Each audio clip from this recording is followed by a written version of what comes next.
వారిని స్పందించవలసిందిగా విజ్ఞప్తి చేస్తున్నాం. నేను హాజరైన ప్రతి సమావేశంలోనూ నా జాతకమేమో తెలీదు, క్లుప్తంగా మాట్లాడమని చెప్తారు. 42 సంవత్సరాలు న్యాయాధికారిగా ఆ న్యాయవాది ఈ న్యాయవాది చెప్పింది వినడం తప్ప మాట్లాడడానికి అవకాశం లేని ఉద్యోగం చేశాను. పదవీ విరమణ చేసినాకైనా మాట్లాడదేమో అంటే క్లుప్తంగా మాట్లాడమంటున్నారు. పర్వాలేదు.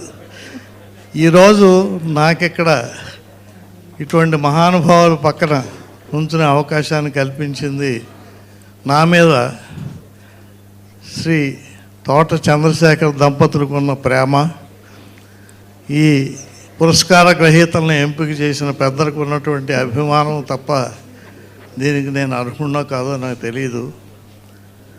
కానీ ఇంతటి మర్యాదను ఇంతటి గౌరవాన్ని నాకు ఇచ్చినందుకు చంద్రశేఖర్ గారికి, శ్రీమతి చంద్రశేఖర్ గారికి, 99 టీవీకి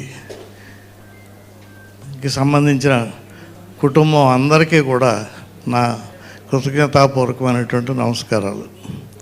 ఇక ఈనాటి ముఖ్య అతిథి గురించి నేను మాట్లాడవలసి వస్తే, నేను వారి నాన్నగారితో కలిసి పనిచేశాను. అంచేత వయస్సు రీత్యా కానీ వారి తండ్రి గారితో నాకున్న పరిచయం రీత్యా కానీ వారిని ఎప్పుడూ నా చిన్న తమ్ముడుగానే భావిస్తాను.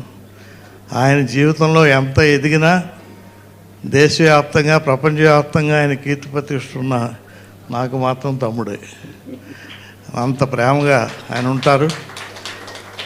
చాలా సమావేశాల్లో ఎదురు కూడా చెప్పాను, చిరంజీవి గారి నుంచి మనం నేర్చుకోవాల్సింది ఒక్కటే, ఎంత ఎత్తుకు ఎదిగినా మామూలు మనుషులుగా మామూలుగా ఉంటూ మామూలుగా అందరితో కలుస్తూ నవ్వుతూ మాట్లాడుతూ ఆ మనస్ఫూర్తిగా ఆ అభిప్రాయాలు వెల్లడిస్తూ ఆ కుటుంబ సభ్యులా ఉండడం అనేటువంటిది మనందరం నేర్చుకోవాల్సినటువంటి విషయం.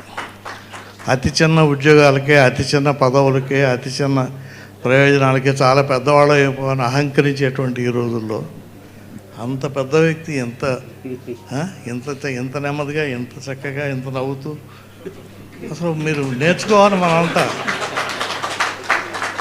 ఇవాళ ఈ సమావేశానికి నన్ను పిలిచినప్పుడు చిరంజీవి గారు వస్తున్నారు. ఆయనది నాది ఒక 5 ఏళ్ళు 6 ఏళ్ళు తేడా అయ్యే వయసులో, కానీ ఆయన పక్కనే మరీ ముసలుగా కనపడతారేమో అని కోటు అది వేసుకొచ్చాను. అయినా మరి ఎలా కనపడుతున్నారో నాకు తెలియదు. ప్రజాభిప్రాయ సేకరణ తర్వాత చేసుకుంటాను. ఇక ఈనాటి సమాజంలో ఒక ప్రచురణ సంస్థలు కానీ, పత్రికా సంస్థలు కానీ, టీవీ సంస్థలు కానీ వీటి అవసరం ఎంతైనా ఉన్నది. ఇందాక గౌరవనీయులు మురళీమోహన్ గారు పెద్దలందరూ చెప్పారు, ఒక్క వ్యక్తి వితండవాదంతో ఇవాళ ప్రపంచం మొత్తం అల్లకల్లోనటువంటి పరిస్థితి మనం చూస్తూ ఉన్నాం. ఏ దేశంలోని వ్యక్తులకి కూడా మనం క్షేమంగా ఉంటామా లేదా అనేటువంటి ఆందోళనతో గడపవలసినటువంటి పరిస్థితి. యుద్ధాలతో సంబంధం లేని వాళ్ళు, రాజకీయాలతో సంబంధం లేని వాళ్ళు, పరిపాలనతో సంబంధం లేని వాళ్ళు, మామూలు వ్యక్తులు కూడా ఈ యుద్ధంలో మనం ఏమవుతాము అనేటువంటి ఆందోళనతో గడుపుతున్నటువంటి కాలంలో మనం చాలా నేర్చుకోవాల్సింది, సమాజంలో కలిసి బతకవలసింది ఎంతో ఉన్నది. విజయబాబు గారు నాకు చాలా సన్నిహితులు, స్నేహితులు అనుకున్నాను. ఇంకా 16 మంది ఉన్నారు. తమ నోరు మూస్తే మంచిదని చెప్పారు. చేత మీ అందరికీ కూడా నా కృతజ్ఞత తెలియజేసుకుంటూ, సోదరుడు చిరంజీవి గారికి నన్ను ధన్యవాదాలు సార్ కృతజ్ఞతలు తెలియజేసుకుంటూ, చంద్రశేఖర్కి, శ్రీమతి చంద్రశేఖర్ గారికి మరొకసారి నమస్కరిస్తూ సెలవు. పెద్దలు ఎవరు అన్యథా భావించకూడదండి. చీఫ్ గెస్ట్ వారికి సాయంత్రం చాలా భారీ కార్యక్రమం ఉంది. దయచేసి